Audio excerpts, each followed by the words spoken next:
Why, hello. Happy day after Thanksgiving, everyone. It is currently Thanksgiving while I'm recording this draft. We have a pretty easy pick here in our Cons of Tarkir draft. I think this is number 10 for the site. Sagu Mauler. A fantastic card. Yeah, it's double colored, and there's a fantastic Seeker of the Way as well. But this is just a insane powerhouse duder. Loving some dual lands. I always love me some of those guys. And that's really all I cared about in this pack. I mean, Bitter Revelation gets played. Dragon Scale Boon, Longshot Squad, Mardu Hateblade, all serviceable commons. Harrier and Bellstrike, filler cards. And Dorky 2-drops. Boom. Sagu Mauler. I also happen to love Assault Soothsayer. I also happen to love Mystic of the Hidden Way, which might be the pick here till I know exactly what I'm doing.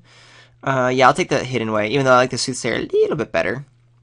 Since I just got the Sagu Mauler, I'm happy to go into a Morph-type deck, blue-green Morpheroos, and just kind of stick to these two colors if I can. Blue's a single color, I'm fine with that. And then we can splash green for the Mauler if we need to, or move into whatever other color I'm deciding. What else is here, though? What is the best card? I mean, Salty Soothsayer is the best card. Maybe I just take it. Bring Low is fine. I don't know if it's better than Mystic of the Hidden Way. Yeah, I think I like the Mystic of the Hidden Way, actually. Yeah. Boink. Yeah, Morphs. Let's rock and roll. Ooh, Debilitating Injury, I love. Over Aerostorm or Swarm of Bloodflies. Aerostorm is fantastic and a great spell, but expensive, double red, we all know about that. Debilitating Injury, way more premium. Here's a Bloodfell Caves, which is good. Bunch of serviceable cards in the Ancestor Boon Mandrills. Dorks down here. Siegecraft, Swift Kick unplayable. Sambar, Begrudging Filler. Cool.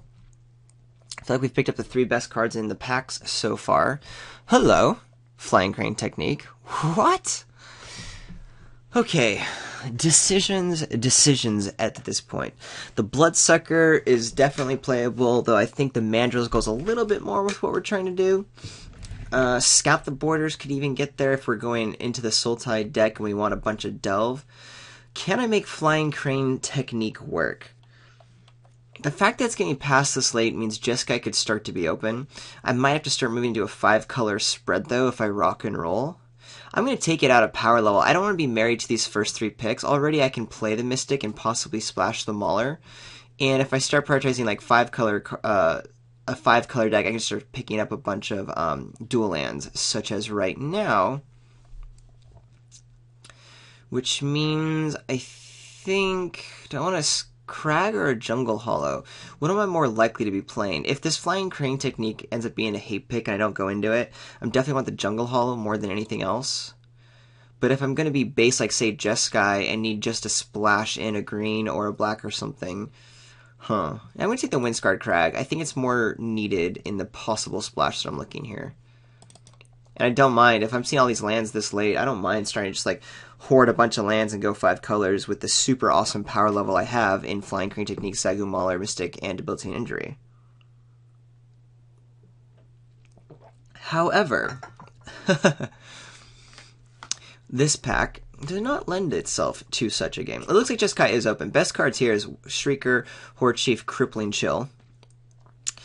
I already have a Mystic. Again, I'm not too sure this Injury or the Mauler's going to make it. Chill is fantastic, but I think I want to just round out some stronger creatures. Would I rather have the Horde Chief or the Warstringer? Both are fine. I have 2 morphs to make Warstringer really good, but I think I'll just take the Mardu Horde Chief over the Warstringer, because it's a lower curve. The 2 3s at 3s are always fantastic. And we're just going to start moving into this Jeskai build. Or will we?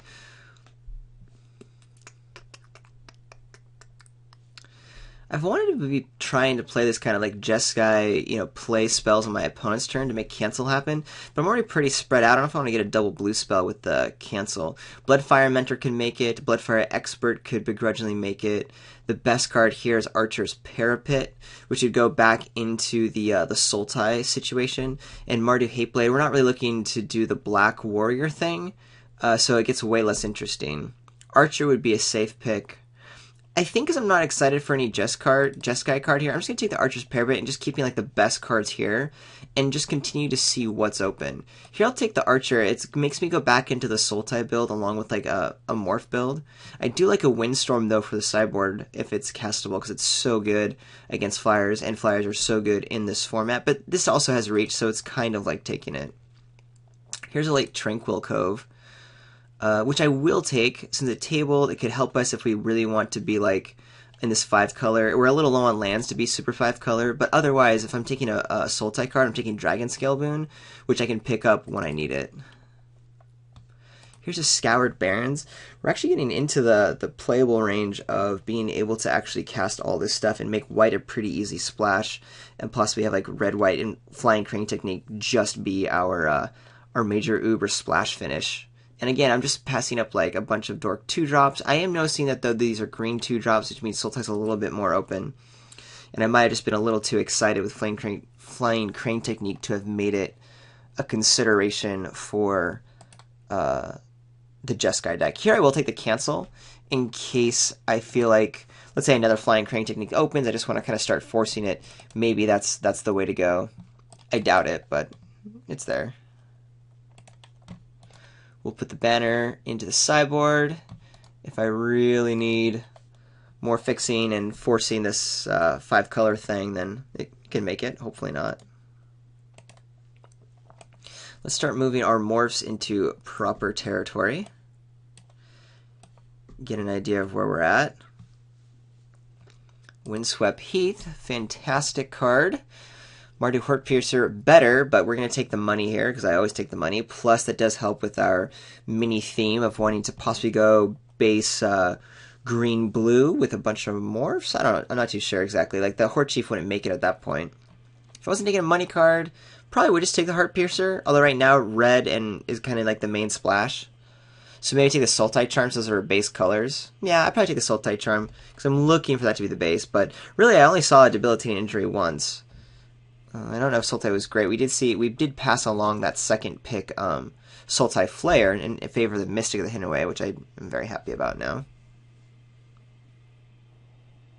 Right now, we could end up being like more Jeskai, like white-blue, splashing in some green and some red, if that ends up being the case. But get in there, Windswept Heath. Ooh, Monastery and Nomad Outpost. We're going to take one of those and start going 5 colors now that there's some Tri-lands online. But what is my base and what do I need to splash more off of? Right now, I only have one black card with a Scoured Barrens already to splash. We get red and white in both, and blue is a more baseline color with one to splash already. So I guess it's good either way. So I'll just go ahead and take the Mystic Monastery with hopes that the Jungle Hollow in black might table, though I doubt it. The only thing we're giving up is a Woolly Loxodon, which I would actually be happy taking here over, like, say, the Glacial Stalker or a Freet Repid Master in the Morph deck. Ooh. I saw him mismatch the way, because that's so good in the 5-color deck, but 1,000 Winds is just like a fantastic morph bomb. Anything morph is kind of where you want all your creatures to be in the 5-color build, and just having like this really super powerful finisher and tempo guy, even though it's double blue, is fantastic. We're already looking for blue to be a baseline. We'll take that. Master of the Way would be happy to take. Snowhorn Rider would take on the table. Maybe even a Throttle, even though blue might be the 5th color we're trying to cut. I don't know. The only thing I'm really hoping will come back is the Stormwood Falls. I would love to have that land come right back around. No land here to consider. No morph here to consider. Makes me think, alright, what are some of our base colors that I want to be playing? And it's blue with having already a double blue card, and green having the Archer's Parapet for defense later. So in blue and green, is there anything I'm excited about? Not really. Jeskai Windscout I think is the pick, but we're going to have plenty of 3-drops, so I'm not really excited to have another 3, especially when we're not going to have a super synergistic deck with it. Roar of Challenge is an option, and it is a super powerful card.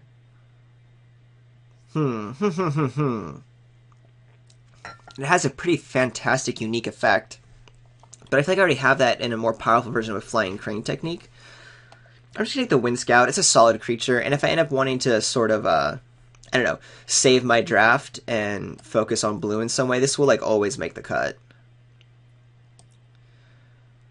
Alright, another no land pick for us, though I'm not stressing about it. We already have half the lands we need, so we should be able to get there. If I'm doing 5 colors, the Monastery Flock is what I should rock and roll. It's a good morph, it's a good blocker, it stays alive, but Ambusher and Arrowstorm are really powerful red spells, so if I kind of ditch some of my colors and go into narrowing down the scope of this deck, I might want one of these. But that would only be if I was committing to Jeskai, and I really have moved away from that, despite my last 2 picks being fantastic blue cards, and Mystic Monastery being a fantastic way to fix just a base Jeskai deck. I'm still down for the morphs and the stay alive and 5 color loveliness. Which means Force Away or Bring Low. Bring Low, since it's red, even though it's better than Force Away and it's like a solid removal spell, is something I'm going to avoid and just take a solid Force Away, which is still just very good as a nice combat trick. I already know that I kind of want a lot of blue thanks to the 1,000 Winds, as I mentioned previously. The other option I have is the Kintree Warden, which is really only good in a Secret Plans deck. And right now we're looking to do Secret Plans, we're going to do 5 colors. So, Smite the Monster is certainly an option. I want removal. I could try to lean towards a little bit more white because of this Horde Chief, but I probably won't be playing the Horde Chief. Just because I'm going to have plenty of 3 drops, even though the 2/3 is like fantastic. Let's see. Here's that Thornwood Falls, which isn't the one that I was looking to table, but I'm happy to take it here. Would love to get a Treasure Cruise. I don't know if I want a second Force Away. And the Weapon Master is fine, but I have plenty of morphs. I don't need them. I'd rather just start filling out more of the land fixing here. Mardu Charms, great. And this is the kind of card that you see like that is so fun to be playing the 5 color deck with, is because it's like, yeah, like even though red and black is going to be my least played colors, if we have enough of the fixing, it's going to make no difference. We just take a super powerful card. And all I'm passing up is a couple of Dorks and then maybe a Bloodfire Mentor, which is already one of the least played colors in the deck at the moment. So screw it. Let's just take a nice, solid, powerful card. And I'm on board for our 5 color deck. Scout the Borders could help me get there. Right now I don't need the Parapet necessarily. We have so much great morph that that'll kind of help us stay alive. But if green becomes a base outside of blue, Scout can make it to help fix our stuff. The main thing is we have no Delve right now to make Scout the Borders matter, so I don't think I care. Son of Glaciers I might take if I'm just super duper blue, which I really want to be, and I already have 1, 2, 3 blue fixers, and I want to be there, so oops. It's messed up my game. I think Silent Glaciers could be a right pick. Generally, I don't want to play anything double blue, except like this Morph 1,000 Winds, if I'm doing the 5 color deck, because it's so much more difficult to cast. But considering that was in that pack, I'm actually okay with what we just grabbed. Here I'll take the Wee Fate. I do want card draw, and even the Bitter Revelation is better, since I'm kind of prioritizing the blue. This will be a perfectly fine one, though I'd rather get like a Treasure Cruise later on.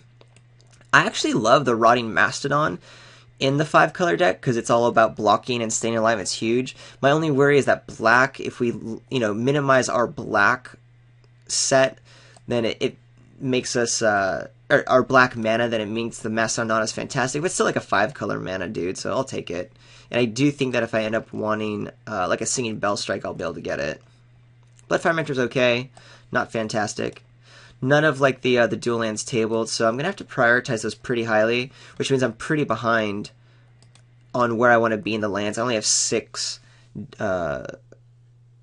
multicolored lands and only 1 tri-land, whereas I'd rather have like 2 tri-lands, 3 tri-lands, and up to like 9 others. Well, I'm gonna slam this Utter End just because it's so grand. I am passing a Blossoming Sands and a Feet of Resistance, both of which are really good. And the Feet being like, I already kind of want to be in white is cool, but I'm just going to hardcore force this 5 color thing. It does mean I need to be fairly disciplined about not passing things like Blossoming Sands, but I actually have some decent white and green already in the fixing. And Utter End, again, this is the power level you're looking for when you're going 5 color. It's why you go 5 colors. Unconditional removal, thank you. Instant speed, not bummed.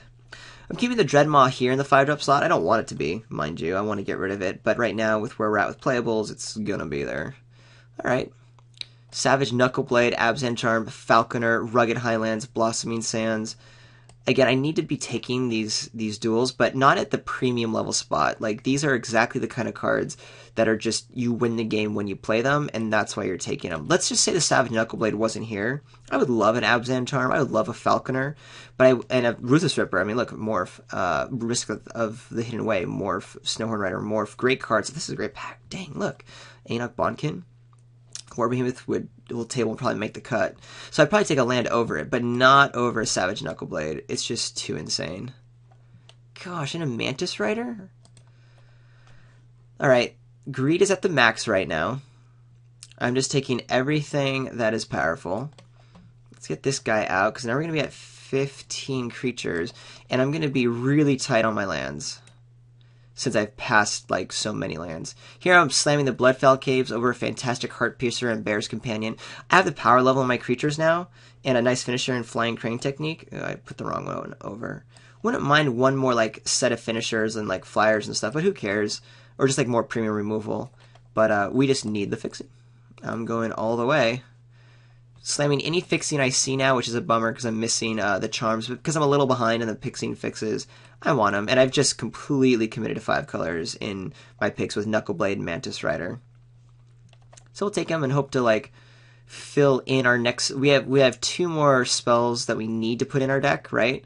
And because we're at 20 playables with 7 lands, hoping to get those 2 after we're done picking up our lands in cards, in decks like don't have... Like in this pack. Oh wait, there's Windscar Crack. Great. We're slamming this. We'll probably take the Treasure Cruise, which is what this deck really wants. Refueling the hand, but happy to just take all the lands that come around. Here's an interesting decision. Windstorm for the sideboard or Monastery Flock. I definitely want the Flock over Lurkers because I think it's a better defender and something that helps me get to my mana and getting the finishers out. How do I do with Flyers though? Force Away, Debilitating Injury are pretty weak. It takes out couple things. We do have some flyers like a Wind Scout. The Flock helps block. Mardu Charm will take it out. Archer, Harrier, Thousand Winds, Mantis Rider. So we actually have our own creatures that are flying. So I will just take a Monastery Flock because it's good in this deck. If it wasn't as fantastic, I may not. Snowhorn Rider's fine. Killshot, though, I might need more removal. We're good on creatures. We are going to be the defensive deck, so this is exactly the kind of deck that wants, to be able to handle it. So even though I like the Snowhorn Rider's deck, I'm taking the Killshot because I just want another removal spell, rather. I'm assuming there's no more lands coming around. I don't think any of these cards are going to make the set. However, I started to like Brave the Sands in a deck like this where you are just kind of to go late game. Being able to have Vigilance means like you can not fall too far behind because you can like make an attack but still block. And blocking additional creatures allows your chump blockers while you set up and get your mana online kind of nice. Not saying I'm going to necessarily play it, but I don't want a Bloodfire Expert over it. So for now, we'll put the Brave the Sands there. Ooh, Blossoming Sands came back. I was just planning on taking the War Behemoth, but hello, next land. Another Morph? I think we're good on Morphs. The thing is, do I really care about 2-drops? I'm already wanting to play white because of the Horde Chief and the Killshot and the Utterin, but I want to play all the colors anyway. We'll take the 2-drop. Still not too sure if either of these are going to make the cut. Dazzling Ramparts, not too sure either, but it helps with the overall game plan. And here, we're just down to the end of the draft. Ooh, banners. We don't need banners in this deck. I think our mana is actually fine with our nice 10 lands, that we should be okay. I'll pause and I'll start figuring out what our actual fixing is and what our mana base is to see how these cuts are going to come online. Okay, so here we are busted down, moved cards around, and we have to figure out our mana here. And our mana will really determine what we cut. I did put in 1 of each, so we're at 15 lands. It's currently 40 cards. I need to cut 3 spells and add in 3 more lands. And as it sits right now, white and green is actually pretty set. We have 7 white sources, which is kind of max you ever want really in a 5-card deck, and that should be fine to keep the Student in and the Dazzling Ramparts if we want it. The Spray of the Sands, it really isn't doing much. It's underpowered compared to what I want to do. It might be one of the few sideboard cards that I actually consider against a certain matchup. Not too sure what the situation will be, but I'll pay attention to it. But again, white and green, we have I already mentioned the 7 white sources. I currently have 6 green sources. It's a little hard to cast a Parapet on 2, but if it comes down later, that's fine. And with our morphs and just a Knuckle Blade being what we need in green, that's plenty of green sources. So we're perfectly set on that. So let's set those guys aside, knowing that that's it. What I need now is more islands, swamps, and mountains.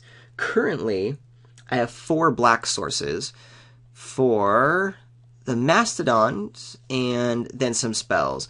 Now, if I cut the Mastodon and put in some more lands, that would be fine. It helps the mana better. It's not like we need this 5-drop. Oh, you notice the Rider Knuckle Blade in 5 drops too, because of their mana constraints and their power. They're fine coming down at 5. Anyway, so what I was saying, but the fact is that we have the Utter End, Mardic Charm, and Debilitating Drain. We actually want to be able to cast those a little bit more reliably. So let me go ahead and right away add in another swamp, which will be adding to our 5th mana source of black. I still would like more, but let's see if I have room. I already know I need more islands and mountains as well, which will help as we cut out. We have 2 more cards to cut and 2 more lands to cut. If I cut this Bloodfire Mentor, right, and I'm only currently at 5 red sources, that means I have 2 hard castable red creatures plus 2 super powerful, kind of like can go late game red spells as well. So I'm okay with 5 there, because it's 4 red spells, and that if the Blood Fermentor's it. But let's take a look at the islands now. Right now, with 1 island in the deck, I only have 4 blue sources, and having 2 double blue casting spells, this one I care about flipping at double blue, so it's kind of relevant, plus 3 other morphs, 2 Mantis Riders, that I actually feel like I need just tons more islands instead of just 4. I want to get at least to 6. So here's 5. Here's 6. Could definitely be right to have more than that. That gives us our 18 lands. And even though I wouldn't mind having more than 5 black and red sources, I don't think I can afford to add that. In fact, I would even maybe want to cut a black and red source to add in to get up to 7 blue sources, just because of these double blues. But what I'm thinking is, the Thousand Winds is kind of a late game double blue flip. The Sign of Glaciers isn't, so we can cut that creature and just call it a day and say, you know what, even though it's a great defensive and late game spell, being double blue means it's going to be super hard to cast with only 6 sources in our deck. And the Bloodfire Mentor is kind of something we don't need that much in red. We have tons of 3-drops. Yeah, it's great to be able to cycle through the cards, but I'm considering cutting the Bloodfire Mentor. Let me look at other options in the black category, because I don't necessarily want to go to 16 creatures, though I could. The main thing is our spells are pretty powerful. The Force Away is kind of the weakest, and it's something I'm considering getting rid of. We Fate also is kind of lame, but I want card draws in this deck. I never ever actually get the Treasure Cruises that I was looking for. I passed 2, I think, in favor for lands both times, but I could be wrong. The question is, can I still play this many black spells and this many red spells at only 5 sources each? Mastodon's fine, it comes down later. These guys are super good, and they're going to be late, kind of just like powerhouse super creatures anyway. I think I'm going to keep all of the spells in. Back to that Force Away. In this deck, it's not exactly fantastic. We're not getting Ferocious, nor do I ever play Force Away for Ferocious. But it's just a good card that can help with, like, stalling the game out. Someone sinks their mana into a morph or something. Yeah, I'm just going to cut 1 more creature. And if that's the case, I feel like it's got to be the Mastodon or the Bloodfire Mentor. And I'm going to go with the Mentor, even though late game we're able to use this a lot more readily. It does kind of require 2 colors, it just puts more share mana, and running Mastodon at the 5-drop slot, we should be able, it's more likely we're going to have our 5th source, or our one of our 5 swamp sources online to be able to cast it and help us stall at the game. So that's kind of my reasoning. Definitely super stretched, definitely need to have perfect mana, and I totally was greedy on all of our fantastic cards, but we've got tons of rares and tons of power. So, this is the mana base, let's play it.